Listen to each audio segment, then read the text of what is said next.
Cara menyewakan hewan peliharaan. Namun sebelum kita menyewakan hewan peliharaan, kita harus paham dulu kapan kita harus menyewakan, apa akibatnya kalau hewan kita disewakan, ya. Jangan kita main sewa-sewakan semuanya, terus tiba-tiba kita koin banyak tapi nggak bisa breeding.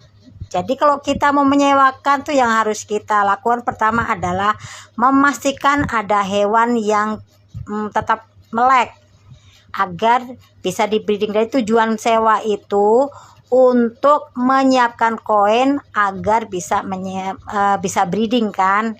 Nah kalau kita sekarang langsung sewa-sewakan semua, maka kita nggak bisa breeding sehingga kita terhambat. Satu lagi ya, kalau kita sudah sewakan maka hewan itu akan tidur, maka hati-hati dalam menyewakan.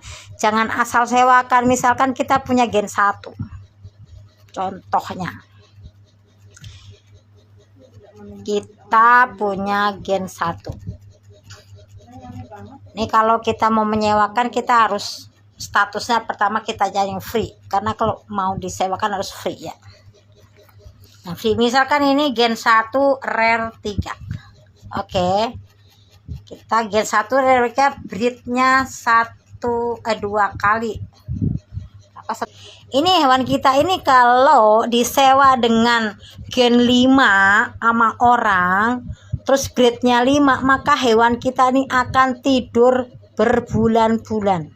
Jadi hati-hati dalam menyewakan, jangan asal sewakan saja karena punya resiko tidur terlalu lama sehingga kita mengalami kerugian. Jadi kalau tidak sangat-sangat terdesak, tidak usah disewakan, atau kita sudah berlimpah ruah hewannya baru disewakan ya. Nih kayak ini saya pun punya hewan 400 sekian.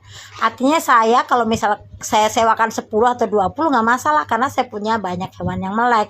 Tapi kalau teman-teman hewannya masih sedikit disewakan dan nanti disewa oleh orang yang tidak bertanggung jawab, dalam artian sengaja nih dia breeding dengan gen yang lebih tinggi dan jumlah tidur itu bisa tidurnya terlalu lama ya. Oke ya, jadi cara menyewakannya gampang nih, kita tinggal klik saja. Tapi kita lihat dulu sebelum menyewakan. Jangan pakai ponsel yang nomornya hilang ya. Kita lihat dulu. Nih harga terendahnya dulu. Oke, price terendah. Hewannya kucing. Gennya 1. Rare-nya 3. Nih ya nih. Ini adalah hewan